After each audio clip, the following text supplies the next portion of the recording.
I'm sorry. But I don't want to be an emperor. That's not my business.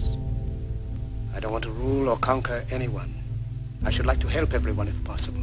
Jew, Gentile, black man, white. We all want to help one another. Human beings are like that. We want to live by each other's happiness, not by each other's misery. We don't want to hate and despise one another. In this world there's room for everyone, and the good earth is rich and can provide for everyone. The way of life can be free and beautiful, but we have lost the way. Greed has poisoned men's souls, has barricaded the world with hate, has goose-stepped us into misery and bloodshed. We have developed speed, but we have shut ourselves in. Machinery that gives abundance has left us in want. Our knowledge has made us cynical, our cleverness hard and unkind. We think too much and feel too little. More than machinery, we need humanity. More than cleverness, we need kindness and gentleness. Without these qualities, life will be violent, and all will be lost. The aeroplane and the radio have brought us closer together. The very nature of these inventions cries out for the goodness in men, cries out for universal brotherhood, for the unity of us all. Even now, my voice is reaching millions throughout the world. Millions of despairing men, women, and little children. Victims of a system that makes men torture and imprison innocent people. To those who can hear me, I say, do not despair. The misery that is now upon us is but the passing of greed, the bitterness of men who fear the way of human progress. The hate of men will pass, and dictators die, and the power they took from the people will return to the people. And so long as men die, liberty will never perish. Soldiers, don't give yourselves to brutes, men who despise you, enslave you, who regiment your lives, tell you what to do, what to think, and what to feel, who drill you, diet you, treat you like cattle, use you as cannon fodder. Don't give yourselves to these unnatural men, machine men with machine minds and machine hearts. You are not machines, you are not cattle, you are men. You have the love of humanity in your hearts. You don't hate, only the unloved hate, the unloved and the unnatural. Soldiers, don't fight for slavery, fight for liberty. In the 17th chapter of St. Luke it is written, the kingdom of God is within man, not one man nor a group of men, but in all men, in you. You, the people, have the power to create machines, the power to create happiness. You, the people, have the power to make this life free and beautiful, to make this life a wonderful adventure. Then in the name of democracy, let us use that power. Let us all unite. Let us fight for a new world, a decent world, that will give men a chance to work, that will give youth a future and old age a security. By the promise of these things, brutes have risen to power, but they lie. They do not fulfill that promise. They never will. Dictators free themselves, but they enslave the people. Now let us fight to fulfill that promise. Let us fight to free the world, to do away with national barriers, to do away with greed, with hate and intolerance. Let us fight for a world of reason, a world where science and progress will lead to all men's happiness. Soldiers, in the name of democracy, let us all unite!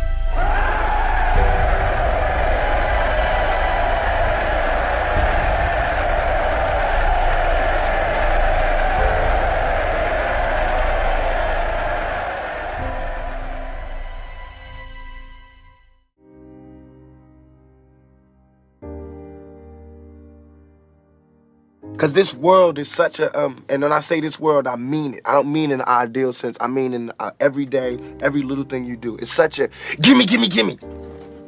Everybody back off. You know, everybody's like, you taught that from school, everywhere. Big business, if you want to be successful, you want to be like Trump, gimme, gimme, gimme, push, push, push, push, step, step, step, crush, crush, crush. That's how it all is. And it's like, nobody ever stopped. Just, you know, I feel like, instead of us just being like, slavery's bad, slavery's down, bad whitey, bad whitey. I mean, all right, let's stop that. And everybody's smart enough to know that, I mean, we've been slighted and we want ours. And I don't mean by like ours, 40 acres and a mule, because we're past that. But we need help. I mean, for us to be on our own 2 feet, us meaning youth or us meaning black people, whatever you want to take it for us to be on our own 2 feet, we do need help. Because we have been here, we have been a good friend. If you want to make it a relationship type thing, we have been there, and now we deserve our payback. It's like you got a friend that you don't never look out for. You know, you dressed up in jewels. Now America's got jewels, and they paid and everything, and they lending money to everybody except us. And it's like, you know, everybody need a little help on their way to being, you know, self-reliant.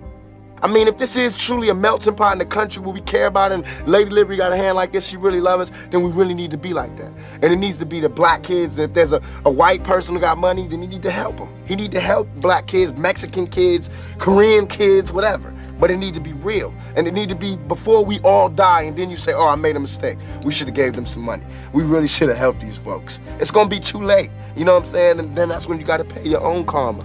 And that's when God make you punish. When God punishes you. Because I feel like, you know, it's too much money here. I mean, nobody should be hitting lotto for 36 million and we got people starving in the streets. That is not idealistic, that's just real. That is just stupid. There's no way Michael Jackson should have, or whoever Jackson, should have $1,000,000 billion and then there's people starving. There's no way.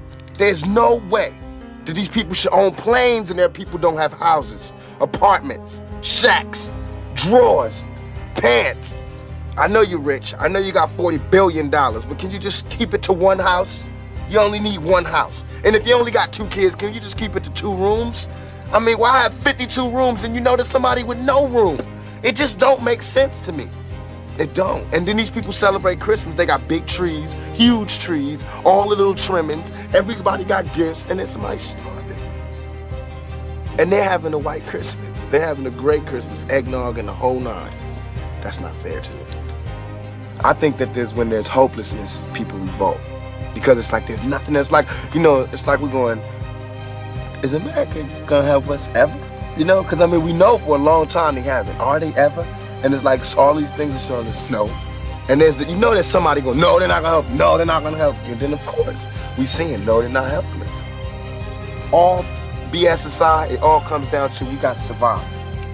I mean, even warriors put their spears down on Sundays. We got to survive here in this country. Because I'm not going back to Africa. We got to survive here. For us to survive here, white folks, black folks, Korean folks, Mexican folks, Puerto Ricans, we got to understand each other. We got to take a bigger chance. And when I say Americans, people think I'm talking about Uncle Sam. I mean like actually Uncle Sam with the gray hair and the flag. I mean you, the guy, you know, you, the mechanic, wherever, you. I mean, you need to do something. You need to check yourself and see how racist you are. You know what I'm saying? It's real.